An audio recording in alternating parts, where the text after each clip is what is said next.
Здравствуйте. Программирование будущего через кино и книги. Не секрет, что любая информация, получаемая человеком, меняет его в лучшую или худшую сторону. На этом и строится любое образование дошкольное, средняя школа, высшая школа.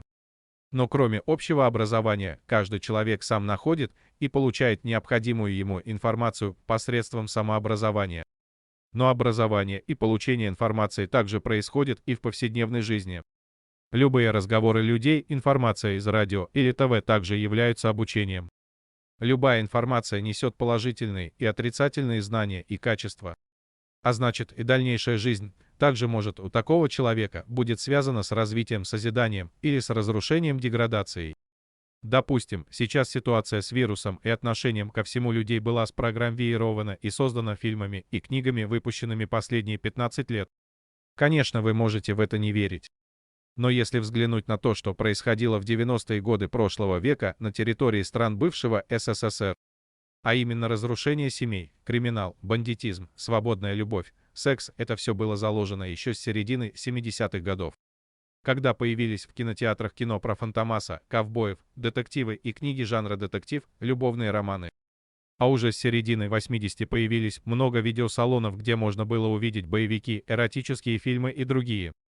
Когда люди уже получили достаточного такого рода информации, и цель многих была пожить в этих условиях, даже если все выдумано, произошел распад страны. Людям дали свободу и право получить от жизни все что угодно, лишь бы не мешали и не видели люди, как их грабят. Раньше преступления и преступников показывали такими, как они есть, без приукрашивания. Но сейчас появились фильмы, где маньяки и бандиты показаны как хорошие люди, спасающие мир с хорошими качествами. В основном это кино о супергероев, различные комиксы. Часто подобных персонажей описываются реально живших людей и их негативных поступков.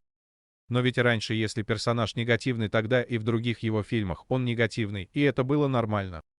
Но последние десятилетия вдруг из негативных они стали хорошими и милосердными. Возникает вопрос, для этого делают. Ведь люди старшего возраста понимают, негодяй даже за маской добра все равно негодяй. К тому же многие жили во времена, когда ловили маньяков и убийц и понимали, что эти люди своими действиями несут смерть другим людям. Но молодежи это не понять, они этого не застали, но застали кино, которое показывает, к примеру, Джокера жертвой, и то, что он совершает, все правильно. А чтобы не было претензий к компании, создавшей этот фильм, показывают, что над ним издеваются, и он имеет психические расстройства.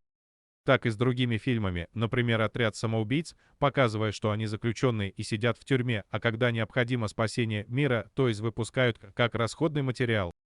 Молодые люди, которым нравится смотреть такие фильмы и сами хотят быть похожими на этих персонажей. Только не учитывают они, что стать похожими смогут только погружением самим в их жизнь и быт. А значит, потерю всего, что они сами имеют, в том числе психического здоровья и падения социального статуса. И когда приблизятся к своей цели, им будет не до киногерои, а как выжить в новых условиях. Падать и терять быстро, а вернуть то, что потеряно, требует много сил и времени, и даже годы. Одно дело тем, кто прожил в подобных условиях, и совсем тем, у кого была хорошая жизнь и благополучие. Сейчас эти персонажи популярны, в интернете можно встретить множество картин с ними. Но это будет длиться недолго. Уже, возможно, с середины или к концу 2022 Джокер и другие персонажи постепенно будут меньше создаваться, и интерес к ним завершится.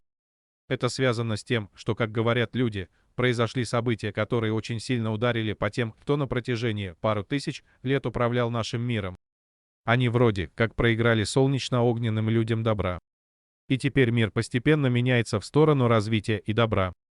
А эти фильмы создавали киностудии, которые сами были частью и на деньги тех, кто управлял миром. Они были не заинтересованы, чтобы мир эволюционировал и развивался, и делали все, что способствовало деградации и разрушению. Так и люди, смотря на такое искусство через фильмы, книги, картины, получали страх, депрессию, помрачение. И люди, в большинстве создавая копии этих персонажей неосознанно и не зная, рекламировали зло, насилие и войны. В любой момент всю ответственность за любой военный конфликт они могут переложить на этих талантливых людей. Есть большая надежда, что эти талантливые люди прислушаются к своим сердцам и начнут создавать персонажей, в виде которых у людей будут просыпаться положительные радостные состояния, эмоции и чувства. Спасибо за просмотр, подпишитесь на канал. Пусть у вас всегда будет радость, здоровье, деньги, белая ровная судьба, социальный рост, талант, творчество, позитивный взгляд на все вокруг.